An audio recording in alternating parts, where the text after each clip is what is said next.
মাম্মাম কালকে তো টিচার্স ডে, আমাকে একটা কার্ড বানিয়ে দেবো, ম্যামকে দেবো। কার্ড বানিয়ে দিতে হবে? আচ্ছা ঠিক আছে, চলো। আমি যখন বড় হব তখন আমিই বানাবো, তোমার কাজ দিয়ে এখন শিখি। বেশ বেশ, তাই শিখে নাও। চলো আমি এখন তোমাকে সুন্দর করে একটা কার্ড বানিয়ে দিই। একটা সাদা কাগজ ফোল্ড করে নিয়ে একদম মাঝ বরাবর একটা গ্লাসে গোল করে সুন্দর করে এটাকে কিন্তু কাঁচি দিয়ে কেটে নিয়েছি।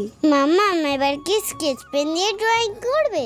হ্যাঁ সোনা, এবার স্কেচ পেন দিয়ে এটাকে আরো সুন্দর করে তুলবো। আমিও যখন ছোট্ট ছিলাম আমারও কিন্তু বেশ শখ হতো ম্যাডামকে এরকম সুন্দর সুন্দর কার্ড গিফট দেওয়ার, কিন্তু আজকে তোমাকে একটু অন্যরকম করে একটা কার্ড বানিয়ে দিচ্ছি। হ্যাঁ মাম্মাম, খুব সুন্দর, বেশ কালারফুল। হ্যাঁ, কালারফুল হয়েছে না? কালারফুল হলেই তো দেখতে সুন্দর লাগবে। আমার ম্যাম তো খুব খুশি হয়ে যাবে। হ্যাঁ, তা তো হবেই। আর দেখো, ভেতরে কিন্তু টিচার্স ডে লিখে দিয়েছি, আর ফ্রম শুভ্রানীটাও লিখে দিলাম কিন্তু। হ্যাঁ মাম্মাম, খুব সুন্দর হয়েছে, থ্যাংক ইউ। কার্ডটা কেমন হয়েছে জানি। লাইক কমেন্ট সাবস্ক্রাইব করে পাশে থেকো।